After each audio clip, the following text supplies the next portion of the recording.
अस्सलामुअलैकुम फ्रेंड्स, मैं हूँ याह्या खान और आप देख रहे हैं voice of Yahya official YouTube channel. तो गाइस, कैसे हैं आप सभी लोग? उम्मीद करता हूँ आप सभी लोग खैरियत से होंगे, ठीक ठाक होंगे।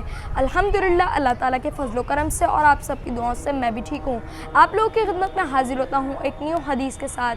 हदीस नबी सल्लल्लाहु अलैहि वसल्लम, रसूलुल्लाह सल्लल्लाहु अलैहि वसल्लम ने फरमाया, सबसे बड़ा सख्त झूठ और बहतान ये है कि आदमी अपने बाप के सिवा किसी और को अपना बाप कहे या जो चीज़ उसने ख्वाब में ना देखी हो उसके देखने का दावा करे और रसूलुल्लाह सल्लल्लाहु अलैहि वसल्लम की तरफ से ऐसी हदीस मंसूब करे जो आपने ना फरमाई हो।